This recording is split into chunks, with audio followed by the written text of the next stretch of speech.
Greetings of the day. Today, let us see Reverend George William Cox, Orpheus and Eurydice. Orpheus and Eurydice is taken from Greek mythology. George William Cox, who was born in Benares, Bengal Presidency, was the British Indian, and he is known for his several myths of Greece. And he has reproduced this story in his own simple words without losing the charm and theme of suspense of the original Greek mythological story.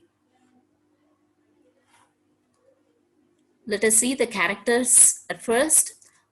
Orpheus, the gifted musician, he was the son of Apollo, and whose music could charm mortals, animals, and the trees. He lived in a pleasant valley of Thessaly. He played the lyre, the golden harp.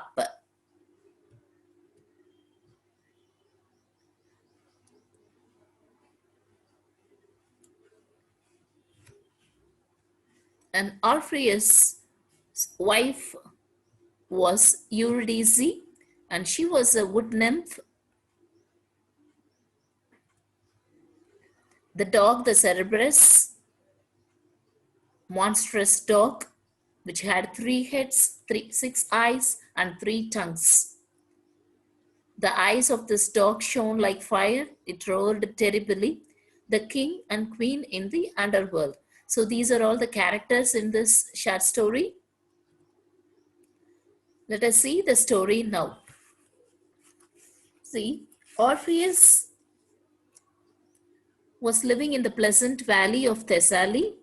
Whenever Orpheus sang, everything, the trees bowed their heads, even the clouds sailed more gently and brightly in the sky. The stream also ran close to his feet and made a softer noise. So everyone liked the harp played by Orpheus, and they also loved to listen his song.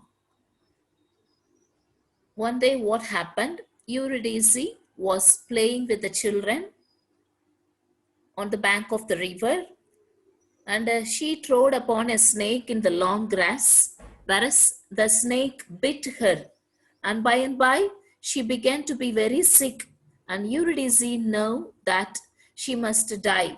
She told the children to go to Orpheus and inform him, and the children ran. In the meantime, she put her head down upon the soft grass and fell asleep and died.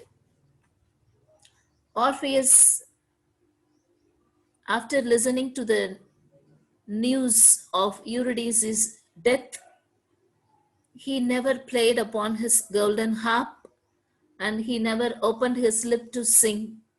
So he stopped singing also. After a long time, he took his harp in his hand and went to look for Eurydice in the underworld, a faraway place where the sun goes down into his golden cup before the night comes on. And he reached a dark place. It was gloomy, it was bolted and locked. Nobody could open the gate. It was wretched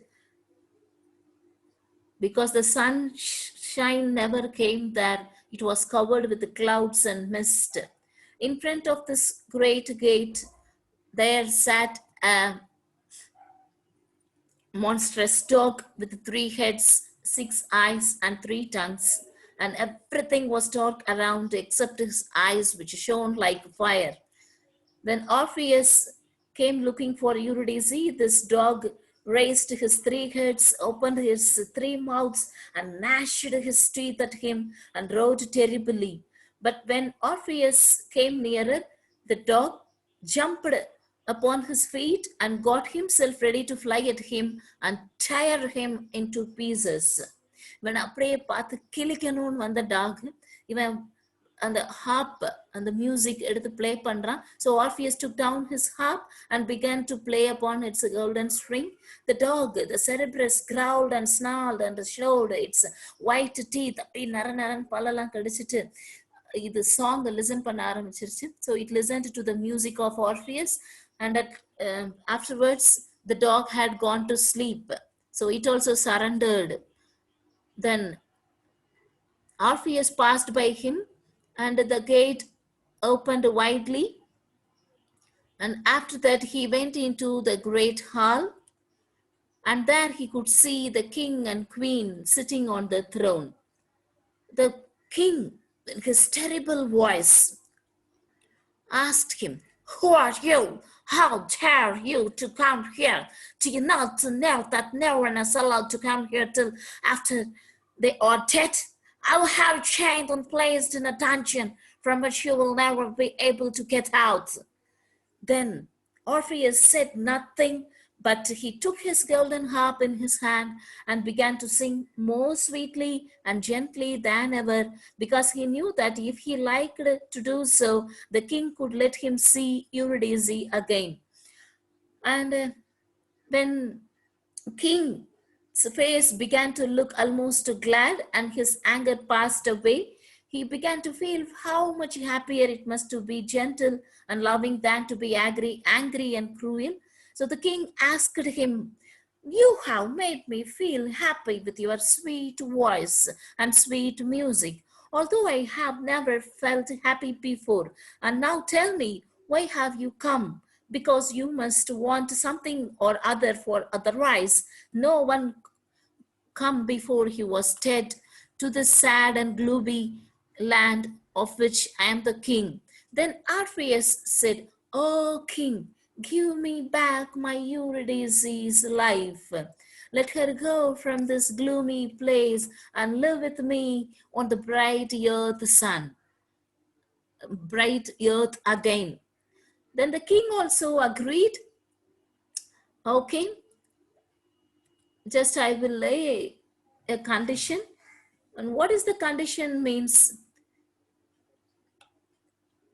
You should not look back as soon as you leave this underworld.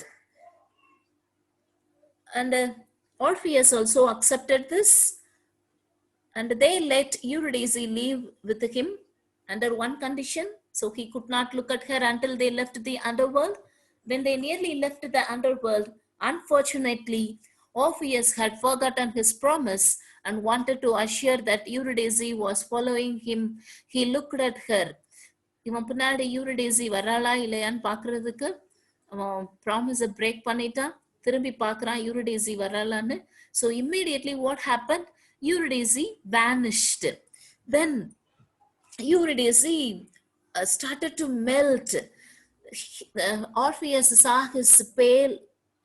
her pale face, and Eurydice, in a gentle and soft voice, told her, "Oh, Orpheus, oh, Orpheus, why did you look back?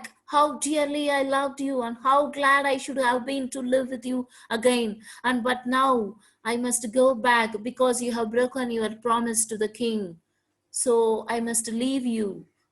So this girl, she said like this, and she vanished from that place. After that, Orpheus sat down at the place where Eurydice was taken away from him, and he could not go on any further because he felt so miserable. So there he stayed day after day. His cheek became pale and his body became weaker and weaker. And at last, what happened? This Orpheus, he laid his head upon the earth and fell asleep and died. And after that, Eurydice and Orpheus were reunited.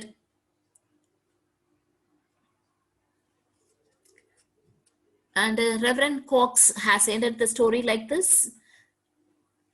He and Eurydice saw each other in the land which is far away, where the sun goes down at night into his golden cup, and were never parted again. So there is no one to separate them. Thank you.